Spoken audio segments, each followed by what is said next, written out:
don't see anybody I don't recognize. There's nobody from that meeting. Of course not. Of course not. Right. I didn't know And if no one came to him I when didn't they know were if at 5 Ellis o'clock City either. Library would be here. No, I did reach out to them and say we're having a library talk. And they said they might reach out, Oh, gotcha. but I don't recognize. I don't see anybody I don't recognize. Oh, it's a minute slow? Okay. All right. Good morning, everyone. We'll call this meeting of the Ellis County Commission to order. Please rise for the Pledge of Allegiance. I pledge allegiance to the flag of the United States of America and to the republic for which it stands, one nation, under God, indivisible, with liberty and justice for all. Okay, would the clerk please call roll? Commissioner Neil Younger. Present. Chair Nathan Liker. Here. Commissioner Michael Burgess. Here. We have a quorum. Okay. Is there any changes to the order of business, gentlemen? No. Okay. The prior minutes, has everybody had a chance to look through those? Okay, you did make that one correction. Okay, Neil had a correction. I had one also. so- okay, Yep. okay. Well, then, if those have been made, minutes should be good. The consent agenda, has everybody had a chance to look through? Yes. Yep. Okay, I'll make a motion to approve the consent agenda, items A through G. Second. okay, I have a motion and a second. All those in favor say aye. Aye. Okay, motion passes. Issues from people not on the order of business. Seeing none. Okay. Next, our monthly financial report. Anybody have a chance, any comments on that? Oh, everything looked good. Okay, Yeah, no comments from me. okay. Things look to be in order on that, so I appreciate everybody for submitting that. Next, we have the City of Hayes NRP resolution.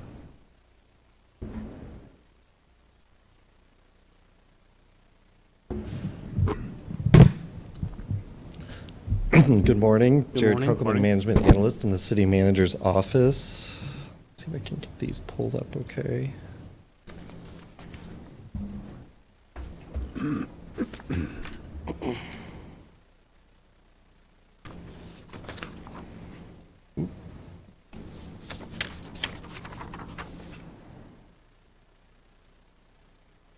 Well, I'll just present them this way then to make sure everybody can see them. But today I'm here to talk to you about the NRP expansion resolution. There we go.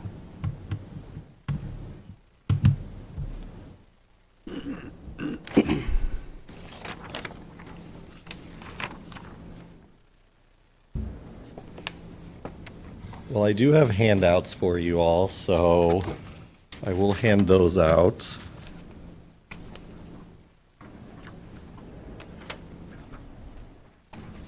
Thank you.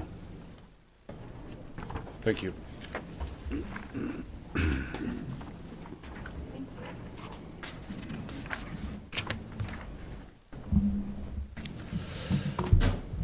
So if you turn to the background slide, I will run through this just real quickly because I did already speak to you about this, but to review from the last discussion, Hayes first established the NRP back in 2002. It's been updated a few different times since then, but the most recent was in 2017. The NRP works as an incentive by providing property tax rebates for 10 years to property owners who make improvements that raise the assessed values of their property.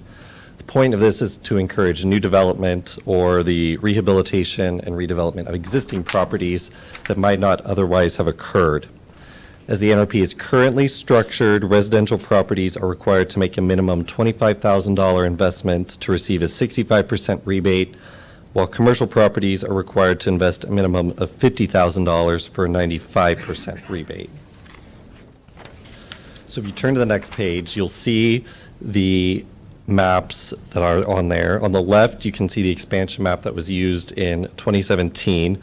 While on the right is the proposed expansion map for today with the expanded areas shown in blue. The expansion in 2017 was kind of drawn to reflect the build-out of the city in 1965, while much of the map for today has been drawn to reflect the build-out of the city in 1980. So on the next page, besides changing the eligible area, we are proposing a couple small changes to the official neighborhood revitalization plan guidelines and application. First, we're proposing increasing the application fee for NRP from $100, which is what it's been for many years, almost since the beginning, to $200 to reflect a lot of the work that can go into administering the rebates. The other change being proposed is changing the rebate formula for properties on the National or State Historic Registry from a 100% NRP rebate to 95% in order to align with the percentage that's received by commercial properties, and providing some consistency there on that side then and on the administrative side. So then on the next page, I'm here before you today kind of as part of the process that's required to amend an NRP. A public hearing has already been held by the City Commission that offered residents a chance to speak on the program, and no comments were offered at that time. The City Commission has also passed a resolution adopting the proposed changes that I've discussed here. And so, as I mentioned the last time that I spoke before you, resolutions are then required by the County Commission and School Board due to the fact that all three entities participate in the NRP program by contributing their share of the property taxes to the rebates through an interlocal agreement. For financial consideration, just as a reminder, the NRP works as an incentive as a rebate. It's not an exemption. Neither the county, school district, or the city give up any existing revenues. It's just the incremental increase on the property values that go towards the rebate and that designated formula that I mentioned earlier.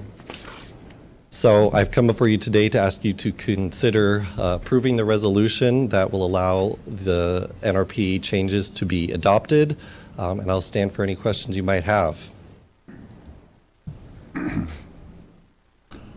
Has the city seen a bunch of utilization of the first NRP that was enacted?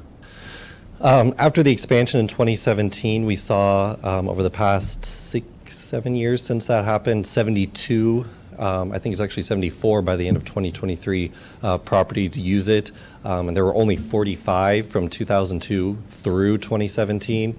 So there was a pretty big jump after it was expanded the last time. So we're hoping there's a similar, encouragement of this incentive use throughout the city, and also just raise awareness of it, as we're promoting it through these meetings and appearing before you.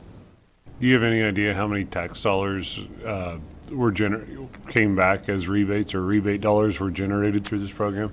I don't have that information necessarily in front of me, but it's fairly easy I could compile it and send it out if that's something you'd like to see eventually, because we do keep track of all the applicants that have come in, so I could work with staff to get that sort of information. It would be an interesting statistic to see. For sure. Where does the application fee go, the $200? Is that? So if they, usually on the city side, they'll give that to our staff, and we forward it on to staff here at the county, to the appraiser's office, I believe, is who receives that. So the appraiser is the one that ultimately collects it for the work that that's kind of my question. The work that's being done is essentially through the appraiser's office of it. Correct. Through the thing, okay. And you have to you can't retroactively, so like for residential 25,000, you can't start a project and then realize, hey, I'm going to spend this 25,000 and go and say, hey, I'd like the NRP. You have to do it up front before a project starts. Yeah, there is a process, like you can't get too far along in the work, I know, of the project. And usually if applicants are interested, if they work with the city staff planning and development, they're usually pretty good about trying to make sure that we can make sure that people get started on the application if they're interested, Okay. Before they get too far along. But there is a certain point that once you've done too much, you can't go back and ask for it and apply. Any other questions? I have nothing. What are some of the outreach methods you're going to use to talk to people and educate people on this process? So when this was before the city, we talked about having the chamber reach out to a lot of businesses and potentially send out a letter. And then we've also are planning on, once it's all official, we'll send out a letter from the city to some businesses and people in the community to have that, make them aware that this has become official, and that if there's any projects they're interested in doing, that they could take advantage of this. Okay. And to be clear, the businesses and people who are in the expanded area, and to make them aware that they've become a part of the NRP eligible area. And people in the first NRP area, are they still eligible? Yes, this is just expanding it to include more businesses and residents. Okay. Very good. Thank you. So I'll move to approve the updated City of Hayes Neighborhood Revitalization Plan and approve resolution number 24-04. I'll second that. Okay, I have a motion and a second. Those in favor say aye. Aye. Aye. Okay, very good. Thank you. Thank you.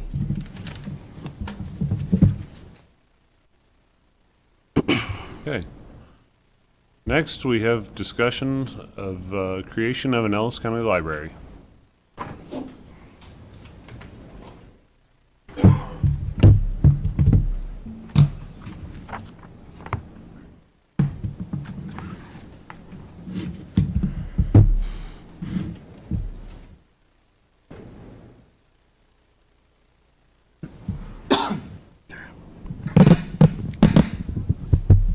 Good morning. Good Morning. morning.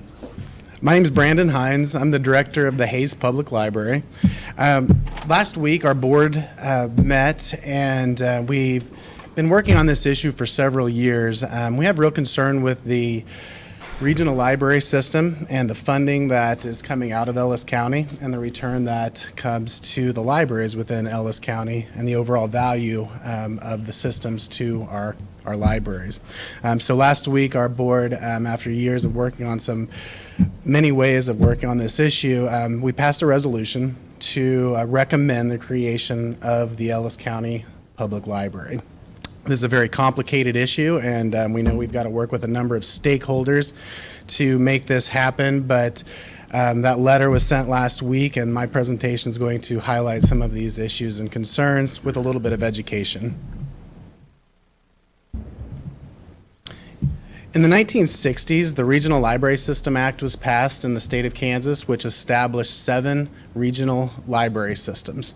So effectively what that did was it levied a tax on all areas that were not previously taxed for public libraries. So for Ellis County, the Ellis Public Library and the Hayes Public Library already existed.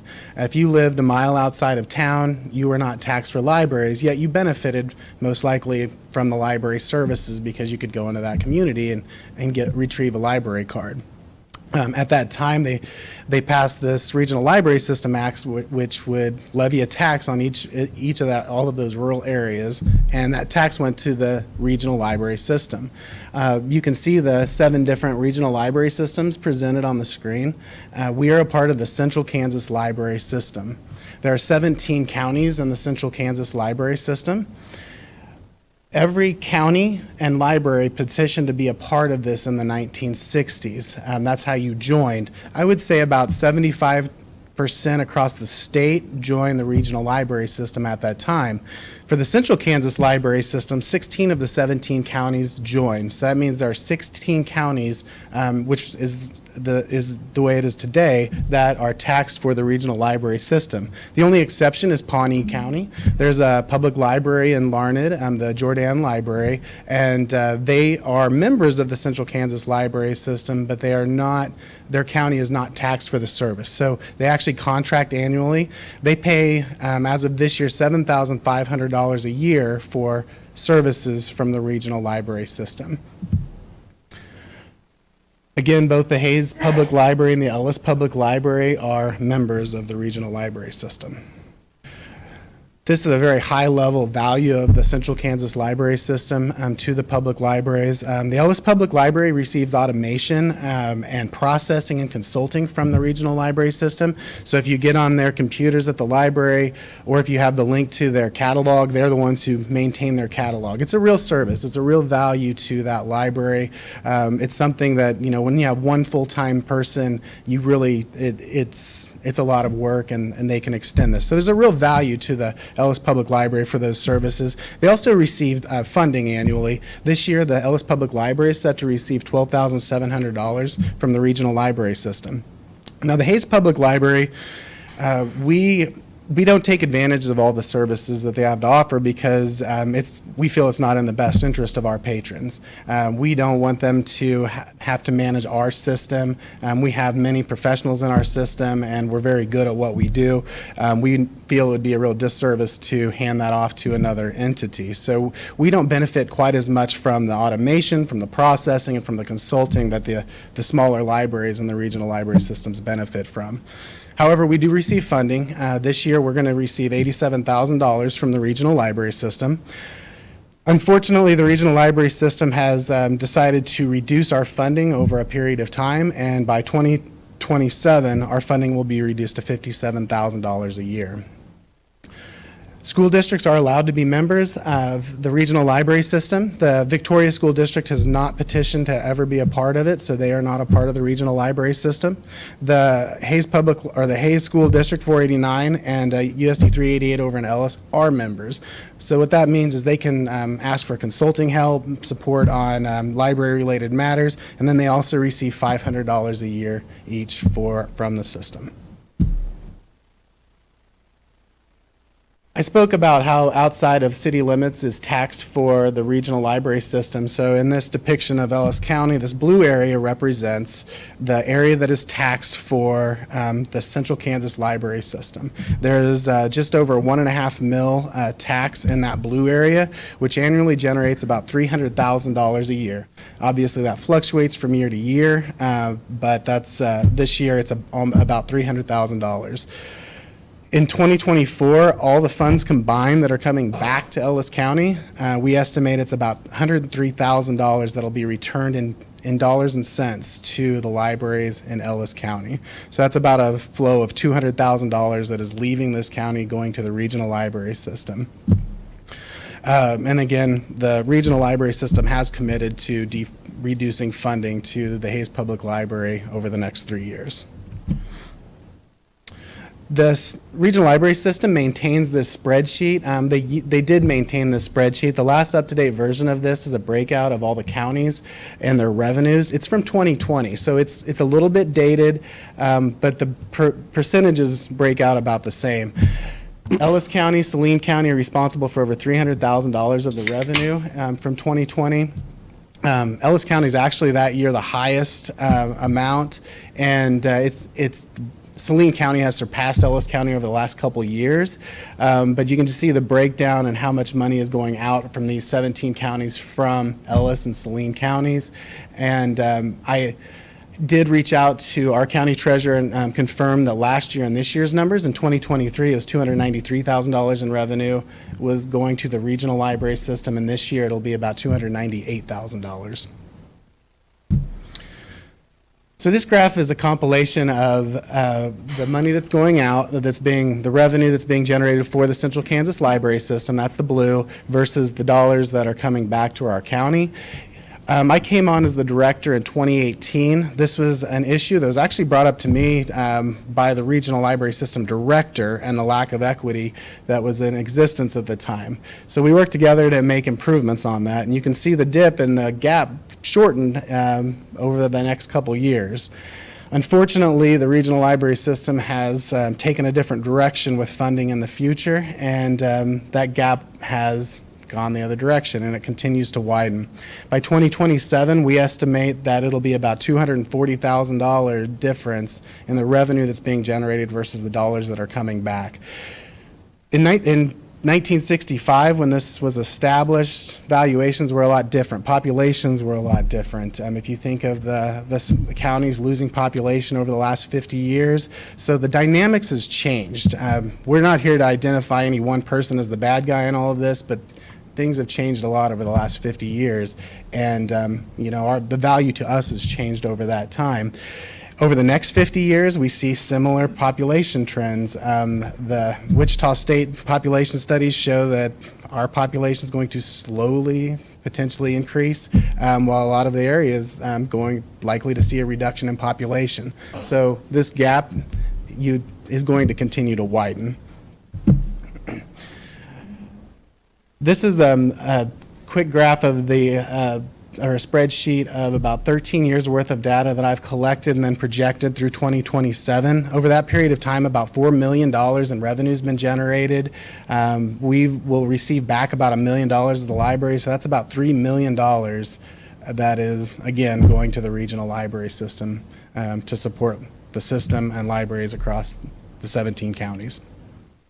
So that's the money part of it. I'll quickly just talk about what we do, which is the most important thing, which we feel like needs to be represented. On the left side, you can see this chart that talks about circulation. So that's probably our best measure for the value of what our public libraries do. We're actually getting resources into people's hands. This is circulation of all materials. About 1.2 million items in the entire 17 counties was circulated. Of that, about over 300,000 was from the Hayes Public Library. So we're responsible for close to 30% of that circulation. Physical circulation is also represented on the right. Over $200,000 physical items are circulated by the Hayes Public Library in 2022, and overall circulation in the entire system was $881,000. If you add Salina Public Library into the mix, that's about 65% of all the circulation is from 2 libraries across the entire system. The value to our county, pointing out to I go to Victoria first. Keep in mind Victoria's tax dollars, a lot of people probably don't even realize they're being taxed for this library service, but Victoria is taxed at a rate of 1.5 mil, or approximately 1.5 mil, and their tax revenue is going to Great Bend, to the Central Kansas Library System. The Hayes Public Library has about 600 overall card holders, and we circulate about 7,000 items a year to the citizens of Victoria. And again, their tax dollars aren't going to the Hayes Public Library, they're going to the Central Kansas Library System. This other representation is of Ellis. Similar, maybe a few more card holders over in Ellis. And this is the Hayes Public Library card holders. So over about 700 card holders over there as well. And again, their tax dollars are not going to Hayes Public Library, they're going to the Ellis Public Library. But then if they live outside of city limits, their tax dollars are going to the regional library system. This is a reflection of the circulation that we have specifically to the Ellis zip code. About 8,000 circulations a year in digital and physical items. The regional library system, again, we opted to be members back in the 1960s. I don't believe if this county or the Hayes Public Library were given the option today, we would even consider entering into this deal. It's very complicated when you throw in the regulations and statutes on how you change this. That's something we've been working with our legal counsel for the last couple of years, trying to figure out the best approach. Some of those challenges, it does require a 2-year double taxation. So that the way it's written is a $250,000 has to be established by the taxing district before you can even petition to withdraw from the regional library system. There's also a statement in there that the regional or the state library board could make the decision on this petition, and there's the phrase manifest harm. It is not defined, but theoretically this board of non-elected members could rule that pulling out of a taxing district from the system could do manifest harm to this district and deny the will of the voters of a county. There's also a regulation in place that says all materials purchased with system and state funding must be handed over to the system. That means, as it's written, everything since the 1960s could theoretically be asked for to be returned if a library were to pull out. Now, I think the State Library Board and even the regional systems are working to diminish that and change that regulation. And then another thing is you can't simply have this commission turn around and contract with an existing public library and create a library services. To be excluded from the regional library system, you have got to create an actual library. You've got to establish it through a vote. You have to levy a tax. You have to have a board. So it does take an actual library board, an actual entity. You can't simply say, yeah, this is a great deal for us to contract with the existing libraries. As the statutes and regulations are written, you just can't do that. So our recommendation is to create the Ellis County Library in accordance to the statute 12-1220. Some of the important things with this is the first step, it would be by a resolution of this board to create that library system, not to create the system, but to put it on the ballot for the voters of that taxing unit. If this board were to approve this, you're not actually approving the creation of the public library. What you're doing is you're sending it to the voters to make that decision. Additionally, if the territory of the municipality includes an existing library, which would be the Ellis Public Library or the Hayes Public Library, those districts are automatically excluded. I think the idea there is that a larger municipality couldn't come in and just overtake an existing library. But the city and the board itself, so both entities, if they chose to participate, they would have to do so in writing that they would be a part of this newly created library. And but it would take both of them. So in our case, the Ellis Public Library Board, the Ellis City, the City of Hayes, and the Hayes Public Library. Now here's where it gets complicated. The Hayes Public Library, even though this is something that our vision is that this would be very good for the taxpayers of Ellis County, could benefit the Hayes Public Library. We can't figure out a scenario where the Hayes Public Library is actually a member of this taxing district. And the reason for that is the disparity in what the levy of support is for these libraries.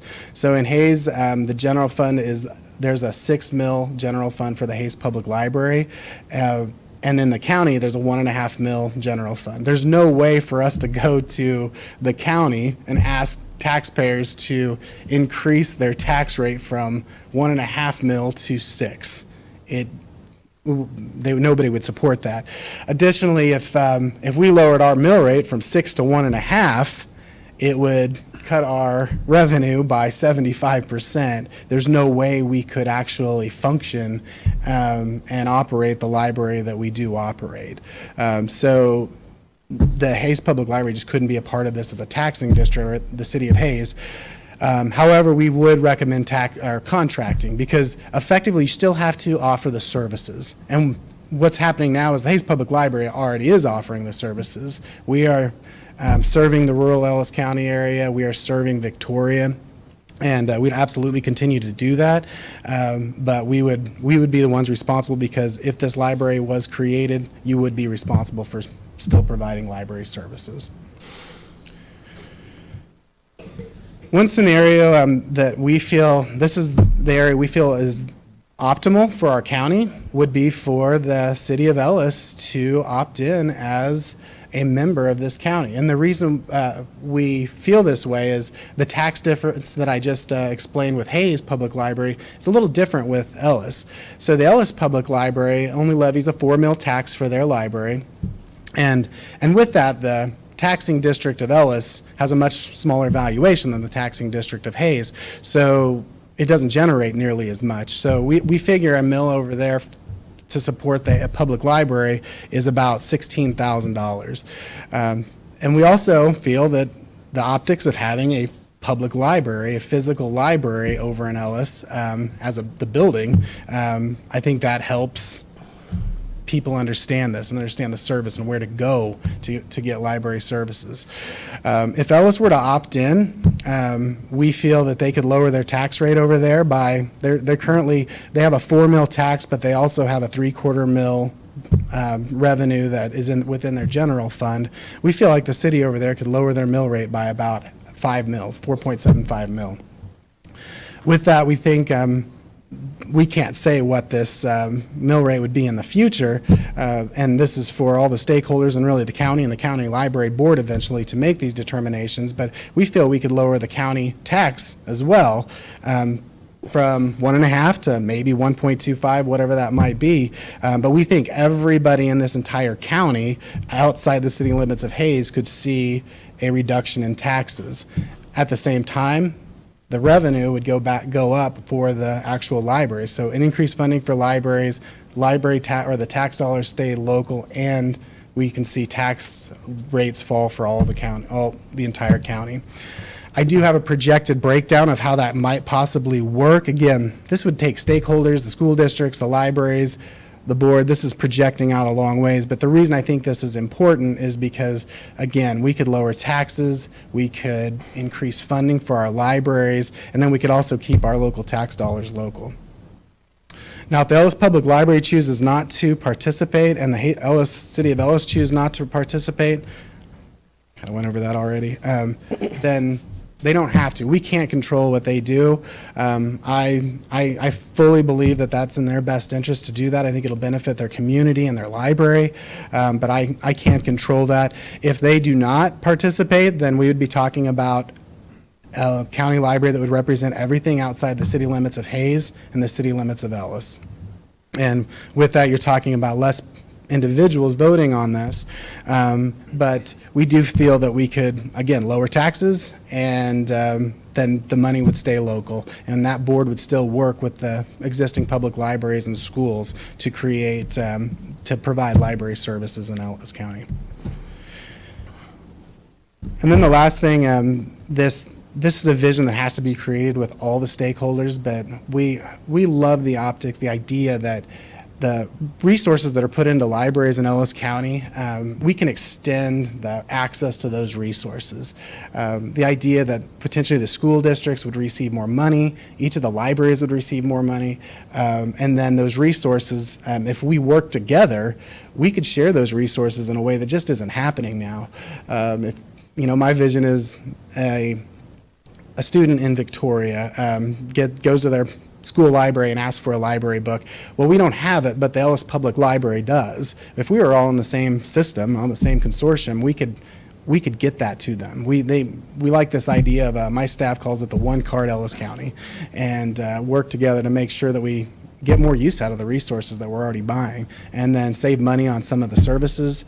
But again, this would take work with all of our stakeholders to make this happen.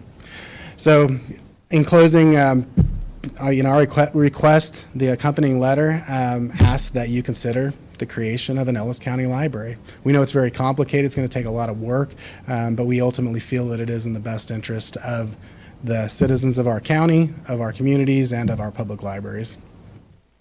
Okay, thank you. Questions? As far as our funding going to Barton County, how long's that been going on, and who decides that? The CK? Yeah, it's been established since the 1960s. The Central Kansas Library System is governed by a full board. Every public library receives a vote on that board. Every county, you have a county appointee that the county appoints every year, has 16 additional votes, and then every school district has a vote. Right now, there are 95 members of this full system board. The Hayes Public Library has one.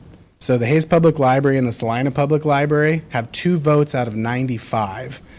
They also have an executive committee that is a 14-member board, and they effectively make the decisions. I've attempted to get on that executive committee and have failed multiple times to try and secure a spot on that executive committee. Okay, thank you. Do you have the mill? I Did do. you- the levy sheet? I asked you to include that in your stuff. I don't know if you can blow it up a little bit. I just anybody that's watching or kind of paying attention, the levy that so like Victoria there, you show it, it says Central Kansas Library System 1.5. So that's the levy, the tax that's going to that system. So again, if you live in Victoria, that library tax is not coming to the Hayes Library or the Ellis. It's going first to CKLS and Great Bend. If you'd scroll down a little bit, again, all the counties, so you can, a little bit more. So each of those townships there, so you can see the line items, state, county, townships, and again, that library line there, the 1.5.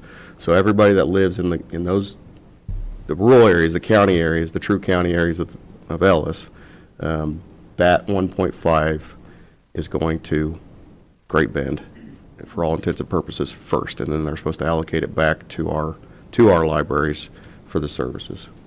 But if you go up to Hayes and Ellis, you'll see within Hayes, City of Hayes, there is no library line, because if you're a resident of Hayes, as I am, you're not actually paying a direct line to a library. You're paying the 25 mils to the city, and then at the city commission, they determine that split out, which for the Hayes Library is 7. And same with Ellis, there is no library line. They collect their mills, and then at their city commission, they determine what's going. So again, we're just talking about that 1.5 in county and Victoria. And that generates, as you showed, about 300,000. And that 300,000 leaves our county. First of all, as you've kind of pointed out, if you live in Victoria, you probably have no idea that, one, you're maybe paying a library tax, but that it's not actually staying local. And the same if you lived outside, if you're in the county, you probably have no idea unless you look at your mill sheets, your levy sheets, that you have a line for libraries. And if you see library, you probably assume that it's Hayes, but it's not. So I just want to make sure that's clear to anybody that's kind of paying attention to this subject, that if you live outside Hayes and Ellis, that's the tax we're talking about, that 1.5. That generates about 300,000, and roughly 100,000 essentially comes back. So that's the kind of the background that I want to put out there. My questions to you then are, have you challenged the funding formula? So that 300,000 goes. Yeah. What have you done to kind of challenge that? Look, it's down. It's 57,000. So what's your steps on that part of it? Yeah, we've spent years challenging that formula. Back in the late 1980s, I think Jerry Moran was on our library board at the time. The system created a separate grant for Hayes and Salina that helped with processing, because we were doing so much of the actual services. Back then there was this grant that was generated. It was $20,000 at the time. That had been maintained since 2018, when I demonstrated that the revenue actually increased for us and that gap shrunk. At that time, they doubled it at my request in 2018. So it went to $40,000. So we've really pushed at that time. We pushed harder, and then they pushed back, and they changed the funding formula on us, and they eliminated that funding. So we have challenged this with the state library. So annually, every regional library system has to present their budget and system plan to the state library. To be honest, it's been a rubber stamp for as long as I've been paying attention. They present it, they say, great. Well, we challenged it last year because the system created a different system plan. We tried to be a part of this committee. Salina and Hayes were excluded from being a part of this committee that dictated funds for the entire county, or excuse me, for the entire system. And we challenged that with the state, and the state actually denied their plan, and they amended the plan because we were supposed to receive $57,000 this year instead of $100,000. The state amended it, gave us $30,000 back, so that's where we're at today. The system immediately committed to reducing our funding over the next 3 years to eliminate that entire $40,000. And I don't know what the state's going to do. We're very pleased with the state library board, but they're pretty limited on their authority. People think that the authority is the local library, the regional library, the state library. It really doesn't work like that. We're all our own entities with taxing authority, and the regional library systems can make their own rules on who's on their executive committees, and we don't have a lot of control over it. I mean, we can try and influence, and we put a lot of effort into it. Does that answer your question? Yeah. Does that funding formula, was it ever designed to pay 100% back? So we pay 300,000 in. Was it designed ever at some point No. where the taxpayers actually get their money? No, all the no, time? it was never designed for that, and I don't even think that's what we've ever pushed for, because we do value. I think the systems have real value. We acknowledge the value to the smaller libraries. If you ask Ellis Public Library, them helping out with their automation is huge. It brings them up to modern day services. So there's a real value there. The problem is just the lack of equity. When you go from $300,000 and you only get $100,000 back, and then it doesn't translate in real library services. When you have your two largest libraries offering over 60% of the actual services, the formula doesn't accommodate that. So it was we would absolutely expect that there's overhead for the regional library system and what they do, but the gap is too wide. $200,000 is too much for this county to be paying for automation for Ellis Public Library. And is that 1.5, is that across the whole region? So other counties, so Rooks County, Ellsworth, Barton County? Yeah. So I mean, that kind of raises the question that we tangle with all the time. Our valuation, so 1.5 in Ellis County, we may have the same square mile, 900 square miles, but our valuations are higher than what Rooks and Barton and Ellsworth. So what we're generating in our property tax at 1.5 is higher than what other counties are essentially generating and paying into the system. Right? And so we're probably And it's you can see how that's, like, I didn't demonstrate, but it's definitely changed since the 1960s, and it's going to continue to change. We know as our community grows, as Salina grows, as Ellis County valuations increase, it's not going to keep, the other counties probably aren't going to keep pace, so this funding gap is going to continue to widen.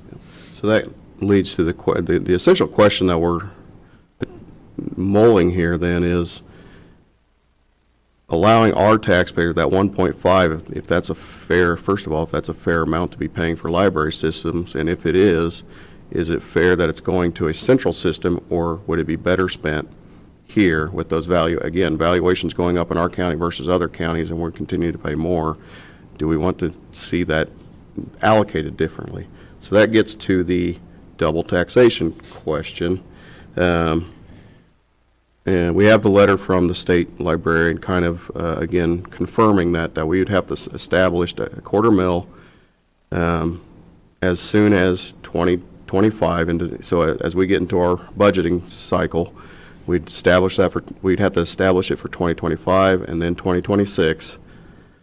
But during that time, the 1.5 is still being collected by CKLS. That's correct. So I got a couple questions with that process, but the first question would be, if CKLS is still collecting the 1.5, but we've shown them that we plan to exit, would they have to, or will they at least get the 100,000 back to us, or are we completely out potentially on that? I don't see with statute why we would not receive that funding back, as long as, especially because the Hayes Public Library wouldn't technically be withdrawing from the regional library system.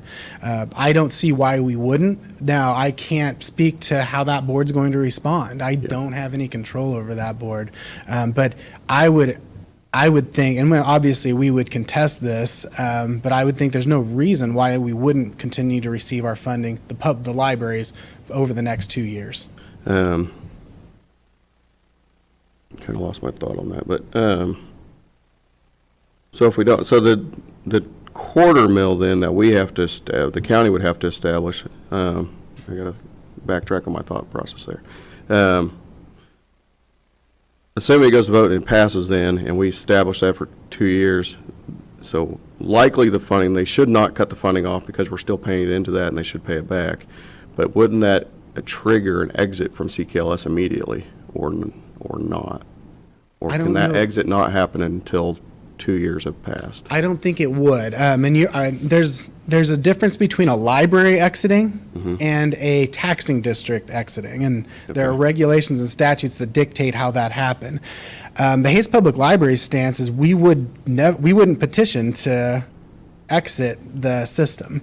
Now, they're Right. going to have concerns with that if our county is not contributing any revenue, but there's nothing that we can see in statute or regulation that would force us not to.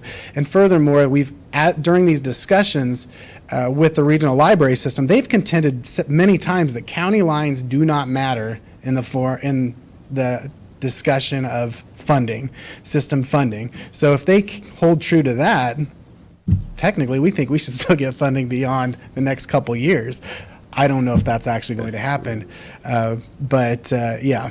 Okay, so the next question that you can't answer is more directed to my fellow commissioners and Bill and Darren, if you were here. So the quarter mill, we wouldn't necessarily have to raise our mill levy to there. Within our, I'm blanking on our levy right now at the county, you can probably pull it up there. We just have to establish a line in there to say this is a library line, correct? So we're not telling taxpayers here that, hey, we have to raise it at least a quarter mil to do it. We can do it within our budgeting process. Our mill levy's already here. We just need to carve out this a new line item of a quarter mil library. Am I making myself clear on that question? Yeah, I understand your question, Bill Jeter, County Councilor. I'm not sure I can answer that right now. I think that's probably true, Okay. as long as it's there for the funding. Okay. And then the I mean, so follow-up what to you're that saying is is- we collect this for 2 years and CKLS doesn't allow us to exit or something. I mean, that's also in there that, then it's up to them after 2 years, what happens. It's not up to CKLS, it's up to the state State library. library. State Library Board, and it's not a given that we can get out. Right.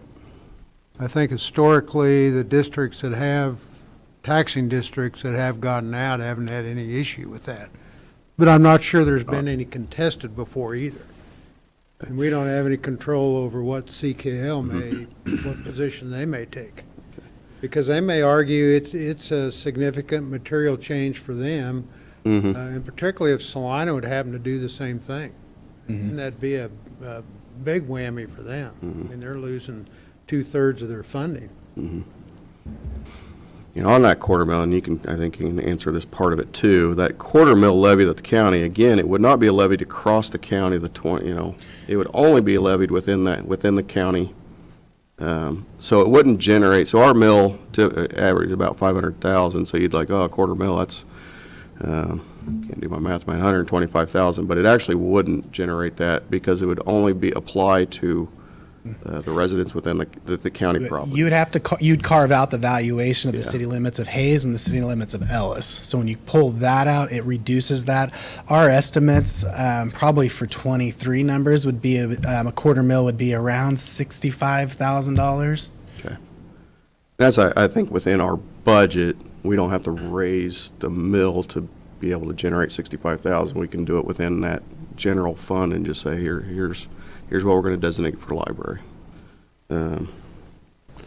So the no physical library kind of asked some questions around that, because you said we can't just leave not tax and then just contract with, but if we establish a county library and we don't have a physical library, we have to contract, and we don't have any services. If you created you would have to create a library board, and you'd have to have an entity. You couldn't just have the county commission signing a contract with, say, the Hayes Public Library and Ellis Public Library. But if this county library, which would have a board of, I think it's even laid out in statute, would be five members, across the entire taxing district, so outside the city limits of Hayes and Ellis, or if Ellis decided to choose, there would be members from there. That entity would be who would be responsible for providing library services, and they can do that through contracting. So they could extend that service to all of Ellis County by using the Hayes Public Library, obviously helping financially support the Hayes Public Library, because the Hayes Public Library would be offering the actual services to the whole county.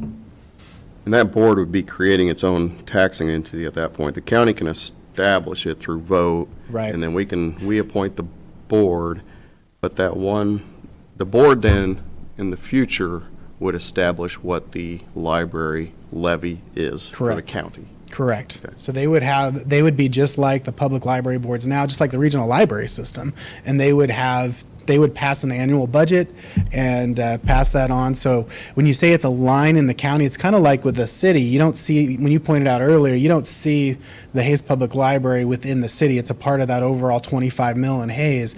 That's the way it would be reflected for the county. The county commission would lose some control over that that amount. However, there are, and I don't know how charter ordinances work on the county level, but there are charter ordinances for city. Like, we are capped at 6 mil in the city for ours. We can't just go levy 15 mil. We are capped. I'd assume that the county would have similar authority to do that, but I don't know that. Okay. I kind of got one more question. I don't know if you have any questions. You know, you did mention some of the ramifications of withdrawing, such as possibly having to pay back what had ever been purchased through CKLS. Is that something that has ever been looked at? They're looking at it really hard. I think even the systems believe that is unfair. They actually have new regulations drafted right now that the state librarian has presented to the state library board. I believe it's got out of their council, and now I think it's at the Secretary of State's office on. That's one of the specific regulation changes, and they're basically structuring it to where you would have to petition, like the system would have to create a list and say, this is what we feel reasonably needs back to be returned. And I don't see that as an issue at all. I really don't. I almost took it off my presentation, but it does actually exist in regulations at this time. Okay. I guess when it comes to the Ellis Library, getting a bunch of services, if we were to withdraw those services, how would they go about fulfilling those services that are needed? Would they come to you? Would they contract through like Pawnee County does? Yeah, that's a good question. That would be up to them. The Hayes Public Library would absolutely support the Ellis Public Library. We're one of the best libraries in the state. If we worked with them, we have the resources to make the Ellis Public Library even better if they chose to go that route. I'm not going to sit up here and tell Ellis Public Library what they have to do. But like you mentioned, Pawnee County, I don't see why the system wouldn't contract with Ellis Public Library and contract with the library in Larned. I think that should be an option. I'd be very disappointed if that's the route that Ellis wanted to go and the system would not contract with them. And then also the Ellis Public Library would have more funding, so they could potentially pay for some of their own services that maybe they can't afford now. Okay. Would there be any negative impacts on school districts other than the $500 that we're currently talking about, or even libraries such down at campus, on the campus library? I don't see any impact to campus libraries whatsoever. For the school districts, it's part of our vision, as we've talked about this the last couple of years, is that we can actually increase funding for the school libraries. Why not have more of a shared approach to our resources, increase the amount of sharing that we have in place, and even increase funding. I think, and I didn't get into the details because I was getting long-winded, but the idea of that we could actually give money, or the consortium or the Ellis County Library could provide some resources for the school libraries. I have it actually broken down at $5,000 each for each of the smaller districts and $15,000 for USD 488. And the idea there is that the more resources they have, the less they're going to need to rely on the other libraries. And also, we just know, I think Ellis contributes $2,000 a year to the school district, pays $2,000 a year, and then they get $500 from the system. Well, we could double that, and that would greatly increase what they have to offer and just get new resources. I know that a lot of the school libraries probably get most of their books through Scholastic book sales, and this is a much better option. No, we think we can improve that. This Central Kansas library system used to have a school library consultant, and they did not fill that position within the last couple of years. So I can't speak to what the consulting impact would be, but again, we work really closely with our school district. I can't speak for them, but I do know the school librarians. they're very supportive of what we do because we work well with them and offer a lot of resources to the school. Okay, very good. Only other question I have, Brandon, is say a person owns, I'm outside of the city, Ellis and Hayes.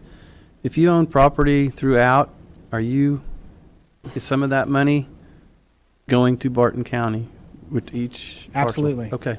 Right. If If I you own want every- property 10 feet outside of town, your tax dollars are going to CKLS. And if we choose not to make any changes, that's going to continue until something else changes. And I know that it's not the cleanest way to do it, but this is what is in front of us with statute and regulations. Yeah, absolutely. Your tax dollars they are going to. Okay, because there's a lot of farm property that funding is going to Barton County. Right, and I don't think people even know it. They don't know. I didn't know. I seen it on their library. I was taking for granted that it goes right here. Yeah. So, Yeah. okay. I live over in Ellis, and there's a real concern with what you see. Like if you think of the building that's gone on in like the city of Ellis over the last several years, I can think of 2 houses maybe in the last 3 years that have been built. There's few of them that are built outside of city limits. The valuation on those homes are probably a lot higher than the ones that were being built in town. But without that growth, without that valuation, we're going to be in trouble. And that money on these new houses right now, instead of supporting our community, they're paying for libraries across the entire 17 counties. Okay. Thank you. So ballot, I'm gonna ask some questions around that. You're here to ask us to put this on the ballot. I don't think we're taking any action today, so we can kind of mull this over and get some feedback. But, so Bill, you have the resolution in your hands to look over. Do you have any questions, I do, I concerns, don't. or anything that need to be I addressed? think in visiting with Darren, unless you all feel otherwise, we will come back next meeting with a resolution. Okay, And the resolution would only be to put a ballot question for the electors. okay, And that would be those not living in Ellis or City of Hayes. right. So that's the resolution. And only but to the- establish a library. It doesn't establish a specific mill levy. Okay. That kind of helps me with the follow-up question. So the resolution that we would be looking at next week is to say it's okay to put a question on the ballot, but the actual question itself, we have not, That'll be on that'll be part of the resolution. that'll be part of the resolution. So Yes. what it'll state on a potential ballot. Right. Passing it now, and Brandon, you can maybe answer this, that automatically puts it on the primary, or can you decide to go primary, general, or a Yeah. special election? Or It's where the next does it go? local or general election, I think is the way the statute is written, next local or general.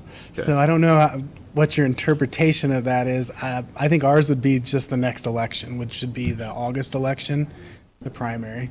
Because we do have a presidential preference coming up, but it wouldn't trigger it that quick. Because it has to be 90 days, right?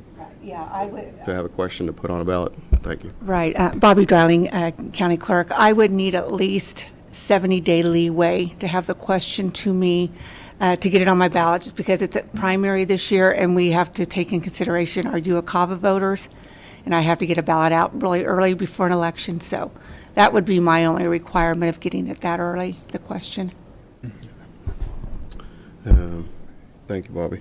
So, kind of, I guess my stance sitting here is, I think we can ask the county residents to participate and decide again where their library dollars are actually going. I don't know if, we can stand here and tell the residents of Ellis what they can do.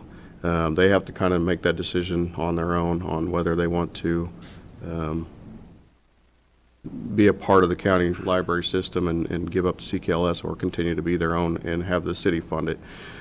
So I think that's a fair question that I'll probably support in a resolution, is for the county residents. But how would Ellis become involved? That's a pretty quick turnaround for them Right. to make a decision.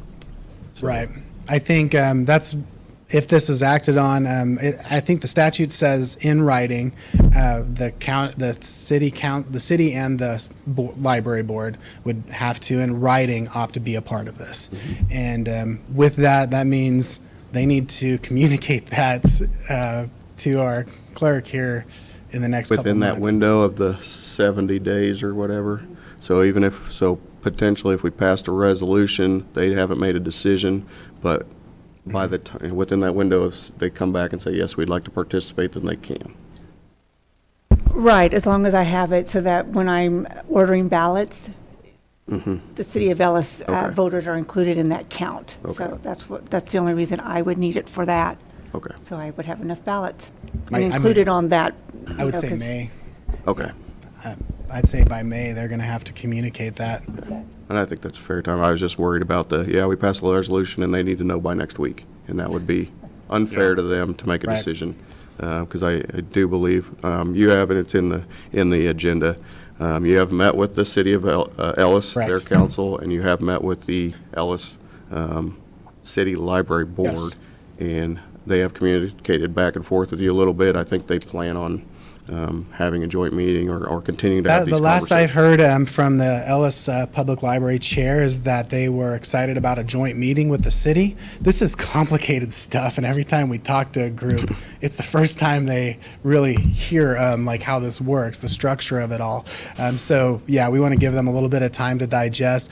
I didn't get a sense for like yes or no from either group, but the city asked a lot of really good questions. Like they understood the taxing side of it.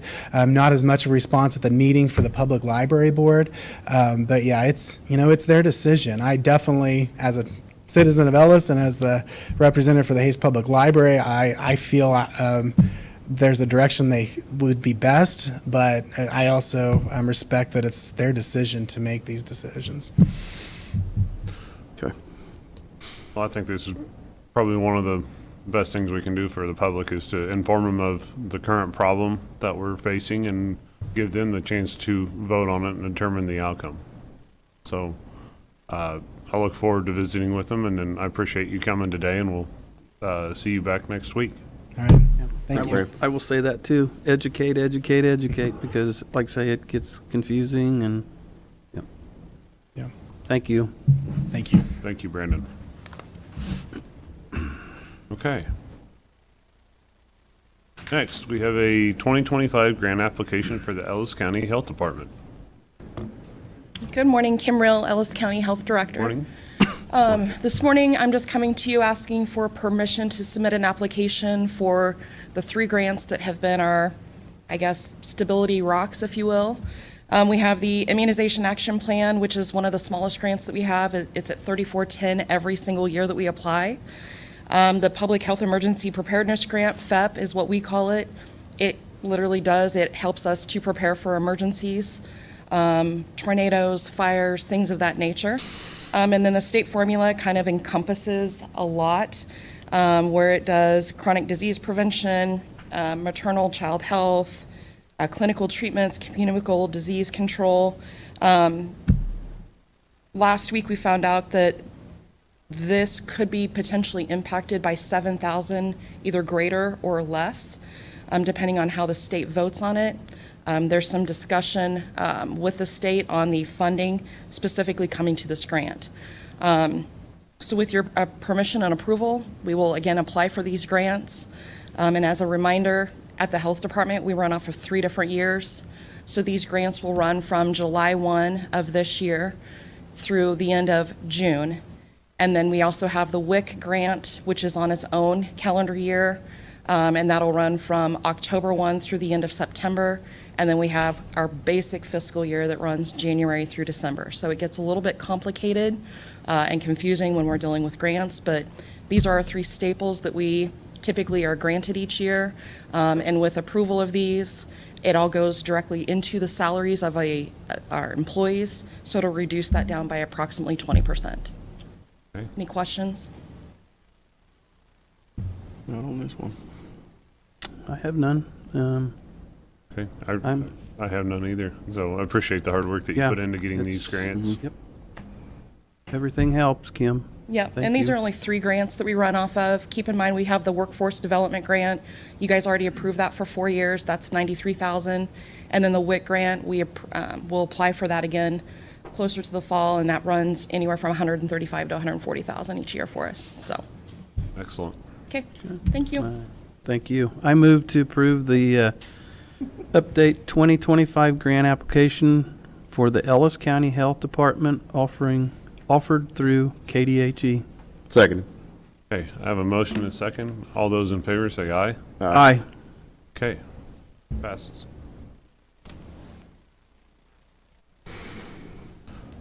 Next, we have bridge deck, mill, and overlay. Morning, Commissioners. Morning. Morning. McKay, Ellis County Public Works Director. So before you is a proposal from PCI Roads to do the mill and overlay on 2 structures on Old 40 Highway. One's known as the Vincent Bridge, the other one's on the south side of Victoria. So we combined both of these together when the commission decided last fall to do the 2 structure a year capital plan. So rather than try and rush one in at the end of the year, we felt it was best to tie both projects together, save on mobilization. So that was what we did here. With that said, PCI was a low bid. They're beneath the engineer's estimate. Recommend going with them. They've done work with Penco in the past in neighboring counties. Don't see any reason why they wouldn't be able to do a good job for us too. Okay. The work to be performed on these bridges is just the deck repairs and overlay? Yes, sir. So removing any of the delaminated concrete and then also doing about 1.5 inch mill and going back with a treated concrete over that then any further depth patches would be taking place that time too. Okay. Basically add another 25 years or so to each bridge.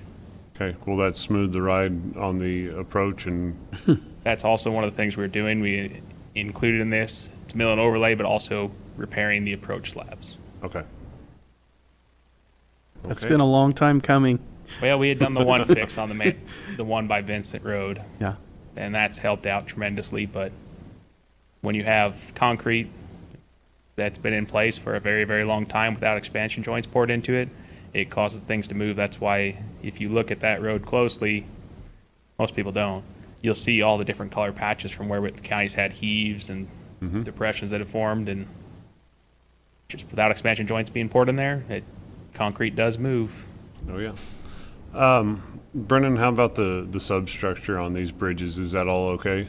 Yes, sir. As of last inspection, that it's still in good shape. This is just extending the life of the bridge. If we don't do this, not saying the bridges would have to close tomorrow, but this is going to be an extension of life for both structures. Okay. Will this change any of the weight limit or restrictions on them? Potentially, no. A lot of that is dictated by the type of structure it is. Okay. What about width? Will we gain any width out of either of those? No, sir. It'll be the same. Guardrail and everything will be the same. It's just the deck itself, the driving surface. Okay. Any other questions? Nope. So, Looking forward to getting this done. Yep, and we tried to avoid harvest. That's why we had an early start date of 15th of June and a late start date of March in 2025. Talking with area farmers, the harvest should be over by June 15th. Should be. At the same time, we can't plan everything around ag, but we're doing what we can to minimize the disruption. And neither of these will have a shoe fly, so we'll have detour signs put out directing traffic around them. Got it. Well, it has to be done. Unfortunately, So how far under was this? I see a financial impact of 547. Is that almost half the price of what we allotted for this so project? we had allotted, because we had not done, prior to them doing a full in-depth check here this past fall that we paid for, it was based off of what we had found visually ourselves, not chaining the bridges, because we're not qualified to do that, to make up those estimates. So we're a little bit under. The 900,000 was budgeted for because of the pricing increases that were expected. We did not see those quite as much increase on the consumable parts of it or the concrete.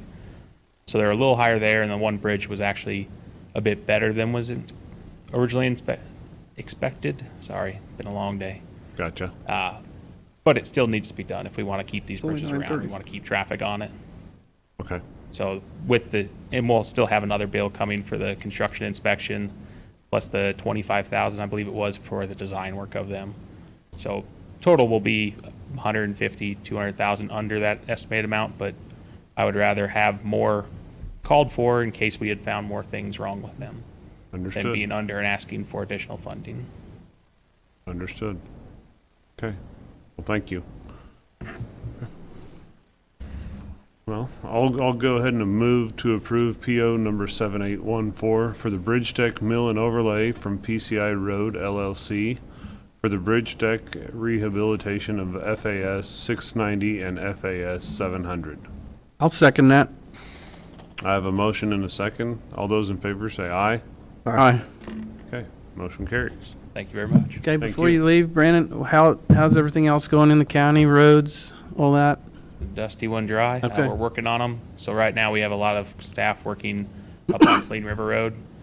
Opportunity notice to us, the farmer was taking out fences at Codale and Saline River Road. As you're aware, everyone that's been up through there, there's a couple of, through those hills to the west of Codale Road, there's some big ponds right at the edge of the roadway. So we have filled in the edges around those to make them a little bit wider, cleared out some of the ditches because there unfortunately isn't ditches along there because of the hillside being so high up and the tree growth. So we cleaned up some of that, and then the Codale and Saline River Road intersection, there was two big hills that limited sight lines at the stop signs. So we have knocked those hills down. Hopefully people will stop. That was the concern, was that people were not stopping and they couldn't see the traffic that did not have to stop. So hopefully with better sight lines, people will continue to still stop there, but Okay. allows for the people on the east-west road of Saline River Road that do not have a stop sign there to be able to see traffic coming up from the north and the south on Codell Avenue. Any trouble getting material, rock, sand from people or not? Not here locally, just our aggregate for our asphalt is, as you're all aware, has been challenged. There's unfortunately no commercial deposit viable out here in western Kansas. Well, I take that back. There is. It's too deep for anyone to go after it. So we are having stuff railed into Nest City from the east side of the state and picking up from the local to us quarry over in Lincoln. And then the sand is come here locally because that's the one thing we do have out in western Kansas is good sand for asphalt production. Gotcha. Okay. All right, thank you. Yep, thank you. Okay. Next, county commissioner reports. Mr. Burgess? Yeah, not a lot. I participated. I went to Ellis City Commissioner Council meeting in the Ellis City Library board meeting in the last week. Also went over to Ellis. Senator Karen Tyson was here on Sunday. We were invited over to that. Despite me disagreeing with some things with her, I do appreciate when our public legislators come out and hold public forums to hear from the public. So I did participate in that. Okay. Mr. Younger? Okay, I'll hit with Brandon right away. I was at the Shinshin City meeting last night, so they backed out as far as on chip seal. They've got some other issues going on as far as some water projects, so it'll probably be, 25 till they can. Then also I did go to Ellis Sunday and listen to that, end of that story, but then I also did attend the Midland Marketing banquet, and I also went to the Grow Hayes meeting. That was pretty exciting. With the way they presented it was great, but there's not a lot of houses going to be going up here in 24 in Hayes, so it's just the people that have the property are holding on to it, and so until that happens, we can get some more houses and get some more people in our community. Then I also did go to the T-Mobile just to see what's out there for different services, so that's all I have. Okay. Well, I too went over to Ellis on Sunday, and I think Mr. Burgess summed it up nicely. So I had a Workforce One board meeting that I'm part of on Friday, and that's with dislocated workers and such. We all know that we've lost a business here in town that they've been helping, and it's happening all over western Kansas. So the need for some of their services is ongoing, even though we do have a very small workforce that's available. So other than that, that's all I have for my reports this week. Okay. Next. Well, motion for executive session. I move the Board of County Commissioners recess to the executive session for 60 minutes under the following exception to the Kansas Open Meetings Act pursuant to the non-elected personnel matter exception. The subject to be discussed during the executive session is review of individual pay and compensation changes. Open session will resume at, give us a 5-minute leeway here, so at 10:50 in the Commission chambers. Those in attendance, in addition to the Board of County Commissioners, are Jennifer Taylor, Bill Jeter, Darren Myers via phone, Heather Poorman, and Phil Hayes. I'll second that. Okay, I have a motion and a second. Those in favor say aye. Aye. Aye. Okay, move to executive session.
Okay, no decisions have been reached. We're going to ask for 30-minute extension, so roughly 11:20. 20. So I'll second that. You made the motion. I'm sorry. Can somebody second that? Second. Seconded by Mr. Burgess. All in favor, say aye. Aye. Okay. Somebody second that. All right.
Okay.